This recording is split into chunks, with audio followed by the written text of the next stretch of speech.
और माल और बादशाहत तीनों के बीच में उन्हें इख्तियार दिया गया कि चाहो तो इल्म ले लो, चाहो तो माल ले लो और चाहो तो बादशाहत ले लो, जो तुम चाहो मैं तुम्हें दे दूं। अल्लाह तो मालिकुल मुल्क है, अल्लाह जिसे जो चाहे अता फरमा दे। बोलो भाई, जब तीन चीज़ों में इख्तियार दिया गया सुलेमान पैगंबर को, तो उन्होंने क्या इख्तियार किया? हदीस पाक में फ़ख्तारा सुलेमानुल इल्मा,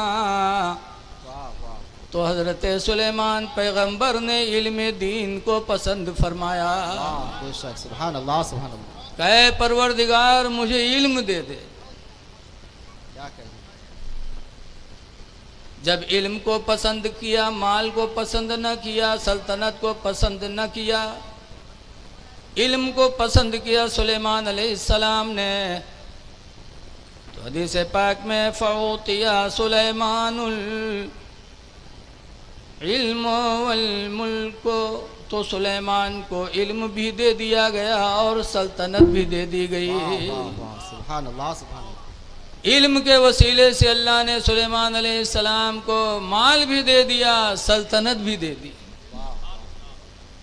और ऐसी सल्तनत अता फरमाई कि आज तो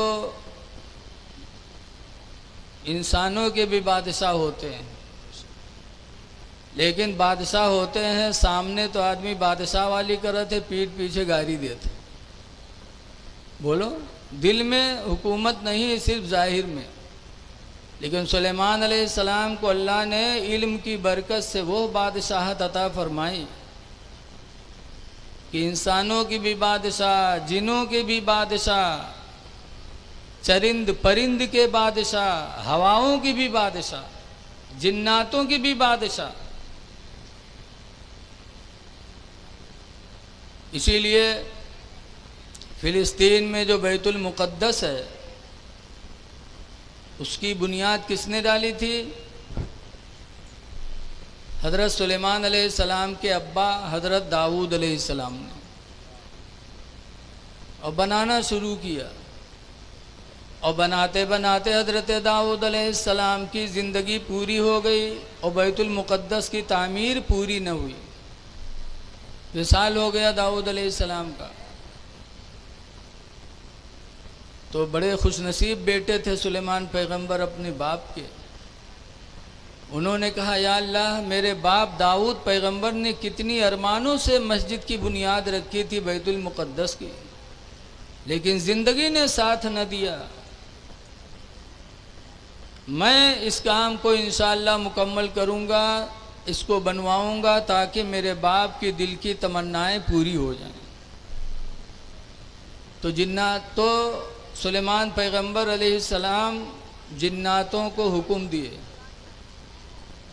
जिन्नात बनाने लगे, बड़े बड़े पत्थर ला के रखने लगे। हम तो गए नहीं हैं। हज़रत मुफ्ती हफीज़ुल्लाह नईमी साहब क़िबला से एक दफ़ा बातचीत होने लगी, तो उन्होंने बताया कि एक एक पत्थर कई टन के,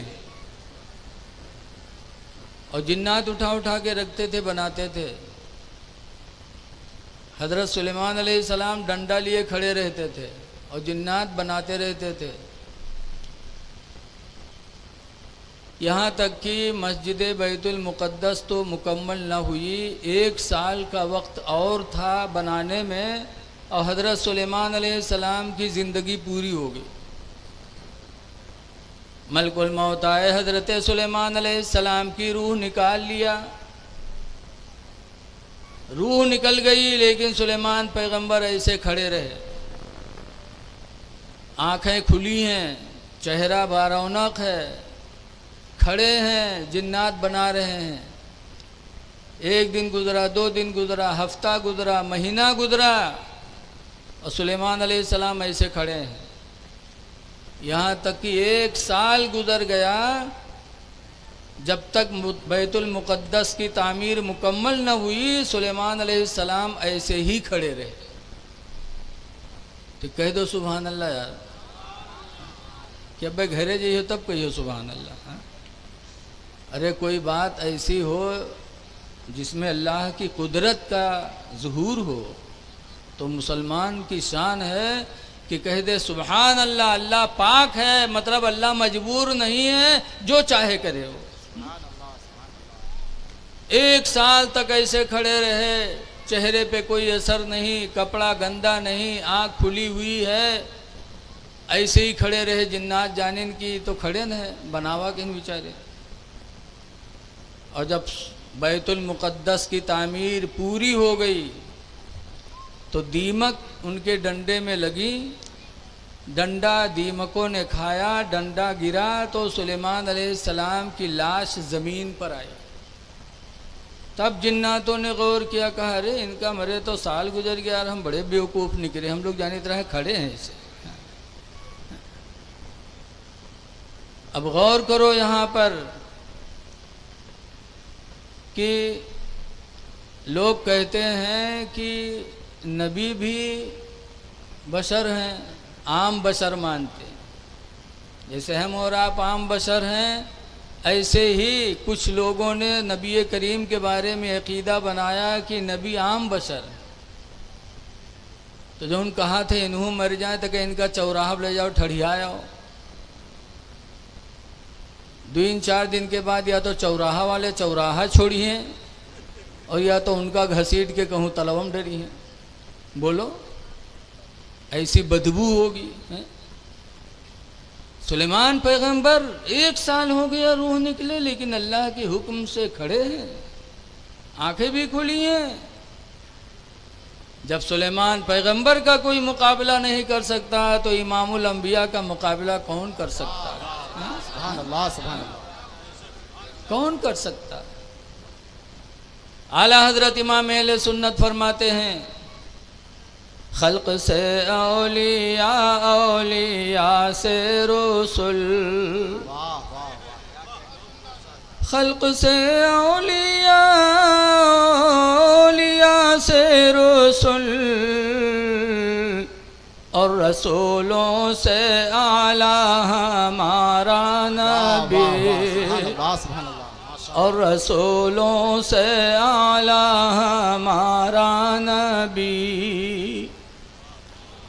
तो सुलेमान अलैहिस्सलाम को ये हुकूमत मिली थी किसकी बरकत से? इल्म की बरकत से। आज लोग प्लेन उड़ती है, प्लेन 500 लोगों को लेकर के, सामान को लेकर के, और खुद प्लेन कई कुंटल के अल्लाह है जाने, और फिजा में उड़ती है। तो लोग कहते हैं देखो अंग्रेज़ों साइंस वालों का कमाल देखो, तरक्की देखो। है तो कमाल तरक्की ज़रूर, लेकिन ये वो काम है जिसको बहुत पहले अल्लाह के नबी सुलेमान पैगंबर ने दिखा दिया। अच्छा ये बताओ, प्लेन उड़त है तो वहाँ पेट्रोल पड़त है, हवाई और ड्राइवर भी रहा था, इंजनों है उसके अंदर। बोलो सब कुछ है कि नहीं है? पेट्रोल ख़त्म हो जाए तो मामला सब ख़त्म, और इंजन गड़बड़ा जाए तो सब खत्म, और कहूँ ड्राइवर बौखलाए जाए तो हूँ सब खत्म। बोलो है कि नहीं है? इस पे हम लोग कहते हैं कि साइंस वालों ने बड़ा कमाल दिखा दिया। और सुलेमान पैगंबर का सुनो, उनका एक तख्त था। कैसा तख्त था वो? 4 बाई 6 वाला नहीं कि 4 फुट चौड़ा और 6 फुट लंबा। हमारा तुम्हारा तख्त ऐसे होते ना। 40 गज चौड़ा था सुलेमान पैगंबर का तख्त, लंबा भी उससे कहीं ज़्यादा। जब हज़रत सुलेमान अलैहिस्सलाम को जाना होता था कहीं, तो अपने खादिमों को उसी पे बिठाते थे, खुद बैठते थे और हवा को हुक्म देते थे, तो हवा सुलेमान अलैहिस्सलाम के तख्त को लेके उड़ने लगती थी। सुभान अल्लाह, सुभान। ना पेट्रोल, ना इंजन, ना कोई ड्राइवर, सिर्फ सुलेमान अलैहिस्सलाम के हुक्म का इंतज़ार होता था। एक दफ़ा हज़रत सुलेमान अलैहिस्सलाम का तख्त उड़ते जा रहा था सुलेमान अलैहिस्सलाम तशरीफ़ फरमा थे, उनके खुद्दाम भी मौजूद थे कि हज़रत सुलेमान अलैहिस्सलाम का तख्त उड़ते उड़ते मदीने के ऊपर से गुज़रा। जब मदीने के ऊपर से गुज़रा तो हज़रत सुलेमान अलैहिस्सलाम ने लोगों से फरमाया, हाज़िही हिजरतो नबी आखिरिज़्ज़मान, ऐ लोगो देखो देखो यही वो शहर है जहाँ आखिरी नबी मक्का से हिजरत करके मदीना आएंगे। वाह वाह वाह, सुभान अल्लाह सुभान अल्लाह। हाज़िही हिजरतो नबी आखिरिज़्ज़मान, या आखिरी ज़माने के नबी की हिजरत गाह है। फ़तूबा लिमन इत्तबा लिमन आमन बिही वत्तबा। तो सुलेमान अलैहिस्सलाम ने उस वक्त फरमाया था, पस मुबारकबादी हो उन लोगों के लिए जो उस नबी पर ईमान लाएंगे, और उनके लिए मुबारकबादी हो जो उनकी पैरवी कर लेंगे। ऐ लोगों, उस नबी के पैरवी करने में, उस पर ईमान लाने ही में हमारी तुम्हारी कामयाबी है। तो एक ज़माना पहले सुलेमान पैगंबर अलैहिस्सलाम ने तख्त को उड़ाया था। अल्लाह ताला ने उनको बादशाही अता फरमाई थी, किसकी बुनियाद पर? इल्म की बुनियाद पर। आला हज़रत फ़ाज़िल बरेलवी रदी अल्लाह ताला अन्हु को आज पूरी दुनिया मान रही है। किस वजह से? उनके खूबसूरत होने की वजह से या उनकी दौलत की वजह से? नहीं, आला हजरत को जो दुनिया मान रही है उनके इल्म की वजह से। वाह वाह, सुभान अल्लाह। 14 सदी के ना, 14 सदी से पहले 1200 में भी 1300 में भी ऐसा आलिम कोई पैदा नहीं हुआ था। 200 साल पहले भी आला हजरत से कोई पहले ऐसा आलिम नहीं पैदा हुआ था जिन्होंने 1400 किताबें लिखी। आज यहाँ दो एक किताब लिख लिए थे तो सबसे तकरीज लिखावत घूमत, तुम्हू लिख दो इमा, तुम्हू लिख दो इमा, तारीफ़ हमार लिख दो। तकरीज मतलब कि हमारी तारीफ़ लिख दो कि बहुत काबिल है मौलाना, बहुत बढ़िया किताब लिखी। और उस आदमी की चारों तरफ शोहरत होती है जो एक दो किताब लिख दे। अगर स्टेज पर पहुंच जाए तो सबका उठना ज़रूरी है। अगर कोई नहीं उठा तो बहुत बड़ा गुस्ताख समझा जी कि इतने बड़े मौलाना आए तो उठे नहीं रे। अब आला हजरत ने एक दो नहीं 1400 किताबें लिखी।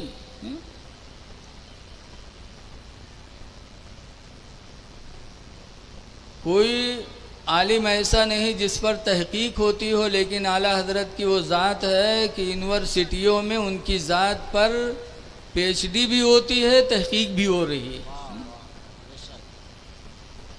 कोई आलिम ऐसा आपको नहीं मिलेगा। आला हजरत इमाम अहले सुन्नत रदी अल्लाह ताला अन्हु बचपन से वली थे। एक मरतबा आला हजरत जा रहे थे, बहुत छोटे थे, इतना छोटे रहा है कि नीचे वाला नेकर नहीं रहा है, कुर्ता पहने थे, बहुत बचपने की बात है। एक ताइफा गुजरी रेंडी, आला हजरत की जैसे निगाह पड़ी, वह फट से कुर्ता उठा के आँखों को ढक लिया। आँखों को तो ढका और नीचे वाला सामान सब खुल गया। तो वो ताइफा कहती है, अरे बड़े मियाँ, जिसको छुपाना चाहिए था उसको खोल दिया, और जो छुपाना नहीं था उसको तुमने छुपा लिया।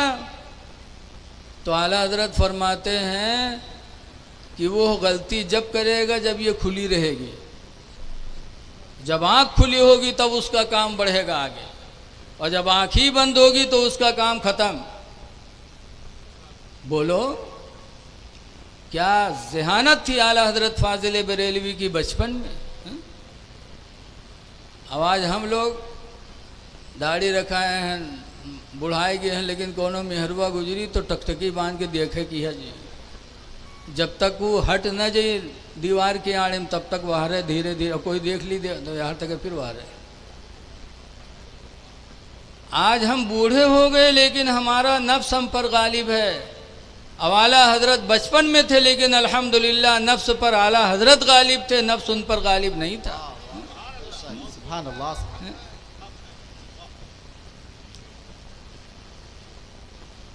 आला हजरत बचपन में रोज़ा रखे थे, बहुत छोटे थे, रोज़ा रख लिया, पहला रोज़ा रमज़ान आया और ज़िंदगी का पहला रोज़ा, बहुत छोटे थे, रख लिया।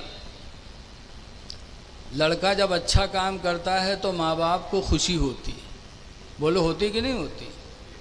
अब आला हजरत के माँ बाप, आला हजरत के अब्बा मौलाना नकी अली ख़ां बहुत बड़े आलिम रईसुल मुतकल्लिमीन थे वो। हम जैसे नहीं, हम लोग तो तनके में यह बौराने घूमे थे, वो रईसुल मुतकल्लिमीन थे। और उनके दादा रज़ा अली ख़ां वो भी बहुत बड़े आलिम थे और आलिम के साथ साथ बहुत बड़ी गवर्नमेंट के बहुत बड़े ओहदे पर थे। और उनसे बड़े हाफिज़ नाजिम साहब, आज हमारे स्टेज पर भी मौलाना नाजिम साहब तशरीफ़ फरमा। आला हजरत के सगड़ दादा नाजिम अली हाफिज़ जी बदायूं तहसीलदार थे, बदायूं के, यानी बहुत बड़े बड़े, दुनिया भी बहुत थी, दीन भी बहुत था। तो आला हजरत ने जब बचपन में रोज़ा रखा, पहला रोज़ा, तो माँ बाप को बड़ी खुशी हुई। ये बेटा बैठ जा यार, हजरत कहीं ना साधे रहे हो तुम, उड़ पड़े यार। ठीक है, बैठे रहो बेटा, बड़ा अच्छा लग रहा है आप लोग बैठे हो माशाअल्लाह। जहाँ इतना बड़ा दारुल उलूम तनवीरुल इस्लाम चल रहा हो, वहाँ के लोग दीन की बातों को सुनने के लिए इस कदर जमा हो, मुझे खुशी होती है। बिलाशुबह दारुल उलूम तनवीरुल इस्लाम की भी तरबियत का नतीजा है कि आज आप लोगों के अंदर दीनी जज्बा और आला हजरत की मोहब्बत मौजूद है। बचपन में रोज़ा रख लिया, उनके अब्बा को बड़ी खुशी हुई, इतनी खुशी हुई कि बरेली में दावत बांट दिया कि आज मेरे बच्चे अहमद रज़ा ने पहला रोज़ा रखा है। उस खुशी में पूरी बरेली वालों की इफ्तार की दावत मेरे घर पे ऐलान हो गया। बरेली में तैयारी हो रही इधर, और ज़ोहर का वक्त आया तो आला हजरत की होठें सूख गईं, चेहरा गमगीन, बचपना था, उदासी की कैफियत छा गई चेहरे पे। तो एक बाप को अपनी औलाद से कितनी मोहब्बत होती है, बोलो। लेकिन बाप औलाद नहीं सोचता। आज बच्चे को हाथ में लेके लुकमा खिलाया जाता है। छोटे बच्चे जब होते हैं तो नहीं खाते, तो बाप माँ खिलाते कि नहीं खिलाते। और जब वो बड़े होते हैं तो जब तक बिहाव न हो तब तक तो ठीक है अब्बा अब्बा, और जहाँ किस्मत जहाँ आई और काने में फूकिन कि बुढ़िया बुढ़वा के पीछे कब तक लगे रही हो, बस किस्मत जहाँ लेके ठिकाने हुई गए। अब अब्बा अम्मा से कोई मतलब नहीं। हाँ, कब मतलब हुई, जब बनाएंगे खाएंगे, बाप से कोई मतलब नहीं।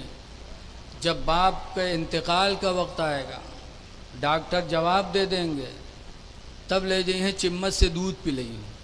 अरे बेगैरत कहीं के, बाप का दिल जला रहे हो। जब बाप खाने के लायक था तब तुमने तवज्जो नहीं किया। माँ बाप खाने के लायक थे, जब सब चीज़ हजम थी पेट में, तब तुमने नहीं खिलाया, नहीं सोचा। और आखिरी टाइम है जब पानी नहीं जा रहा है तो तुम मुंह में दूध डाल रहे हो, बाप का दिल नहीं जला रहे हो, तो क्या कर रहे हो तुम। बड़ा अफसोस होता है जब माँ बाप की बेकदरी औलादें करती। ऐ लोगों, जिसके माँ बाप सलामत हों उनके उम्र में दुआएं मांगो कि अल्लाह उनकी उम्र बढ़ाए, उनकी कदर करो। बहरहाल बरेली में दावत बढ़ गई, और जब दोपहर का वक्त आया आला हजरत परेशान, तो आला हजरत के अब्बा मौलाना नकी अली ख़ां अलैहि रहमत व रिज़वान खीर का एक प्याली लाए, एक प्याली खीर लाए और कमरे में रखा। उसके बाद आला हजरत को उठा ले गए, कमरे में लेके गए, पानी रखा और दरवाज़ा खिड़की बंद कर दिया। कहा बेटा हालत तुम्हारी नाजुक है, खीर खा लो, पानी पी लो। तो आला हजरत फरमाते हैं अब्बा मैं तो रोज़ा से हूँ। तो उनके अब्बा ने कहा अरे बेटा बच्चों का रोज़ा ऐसे ही होता है, खा लो, खाओ, मैंने खिड़की बंद कर दिया, दरवाज़ा बंद कर दिया, कोई देख नहीं रहा, बेटा खा लो। तो आला हजरत फरमाते हैं अब्बा कोई देख नहीं रहा है, क्या मैंने बरेली वालों की रज़ा के लिए रोज़ा रखा है? बरेली वालों के लिए रोज़ा रखा है कि देख नहीं रहे हैं, खा लें? अब्बा मैंने तो उस खुदा के लिए रोज़ा रखा है जो बंद कमरे में भी देखता है। वाह वाह वाह, सुभान अल्लाह, सुभान। आला हजरत ने रोज़ा नहीं तोड़ा। ये तकवा था आला हजरत का बचपन में, तो जवानी और बुढ़ापे का आलम क्या रहा होगा। हाँ? शुरू ही से मुत्तकी थे, परहेजगार थे। आज आला हजरत को हम लोगों ने वैसे नहीं माना है, वैसे नहीं माना है आला हजरत को। आला हजरत की ज़िंदगी के एक एक लम्हे हमारे तुम्हारे लिए नमूने अमल। तो जिन लोगों ने उर्स कराया है यकीनन ये वफ़ादार लोग हैं, बड़े बावफ़ा हैं, इसलिए कि आला हजरत का एहसान हम लोगों पर बहुत है। बेमिसाल उनकी बातें हैं, आप लोगों ने बहुत सुना होगा। हदीस पाक में है, हुज़ूर फरमाते हैं मल्लम यश्कुरिन्नास, जो किसी इंसान का शुक्र अदा नहीं कर सकता, लम यश्कुरिल्लाह, तो अल्लाह का भी शुक्र अदा नहीं कर सकता। क्यों? इंसान का किसी पर एहसान उसी की हैसियत से, एक गिलास पानी दे देगा, खाना खिला दे देगा, 1500 रुपया दे देगा। तो हदीस में उसका भी शुक्र अदा करो, जो तुमको एक गिलास पानी पिला दे उसका भी शुक्र अदा करो, जो खाना खिला उसका भी शुक्र अदा करो। तो जब एक इंसान का शुक्र अदा नहीं कर सकता इंसान, तो अल्लाह का एहसान तो बेशुमार है, उसका हम शुक्र कब अदा कर सकते। तो आला हजरत फाजिल बरेलवी रदी अल्लाह ताला अन्हु ने हमें बद मज़हबों से बचाया, हमारे ईमान की हिफाजत फरमाई। आला हजरत न होते तो हो सकता है कि हमारे ईमान महफूज न रह जाते, इसलिए उनका एहसान हमें मानना है और उसका शुक्र अदा करना है। आलिमों की बुराई न करो, आलिमों से मोहब्बत करो। गौसे आदम दस्तगीर डॉक्टर इकबाल ने कहा था, डॉक्टर इकबाल बड़े ज़हीन और मुफक्किर इंसान गुजरे हैं। उन्होंने कहा था अगर शरीयत में इमाम अबू हनीफ़ा का कोई मज़हर देखना है तो आला हज़रत इमाम अहमद रज़ा को देख लो, और तरीक़त में गौसे आदम की अगर तरीक़त देखनी है तो इमाम अहमद रज़ा में देख लो।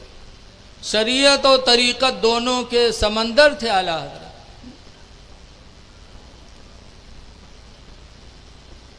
तो गौसे आदम पीर थे और बहुत बड़े मुफ्ती भी थे। आजकल तो मुफ्ती लोगन के पास फतवा आवत है तो रख लेते, कहते जाओ हफ्ता के बाद आयो। कहा थे कि नहीं कहा था, 2 दिन के बाद आयो, 1 हफ्ता के बाद आयो। अब आला हजरत के और गौसे पाक के पास जब कोई फतवा जाता था तो आला हजरत ये नहीं कहते थे कल आना आ जाना, फ़ौरन हजरत गौसे पाक उसका जवाब लिखते थे और दे देते थे। पता चला कि गौसे आदम पीर भी थे, बहुत बड़े आलिम भी थे। अब आज लोग कहते हैं कि मौलवियाना अलग है, फ़कीराना अलग है। कहते मौलवियाना में फ़कीर, मौलवी और फ़कीर में कबहू नहीं बनी, माअज़ल्लाह। जो मौलवी नहीं होगा, आलिम नहीं होगा, वो फ़कीर कैसे हो सकता है? बग़ैर इल्म के वो परहेजगार कैसे बन सकता है? तो इसलिए गुजारिश है कि आलिमों की बुराई ना करो, लेकिन आज अफसोस है कि लोग आलिमों के हासिद होते हैं।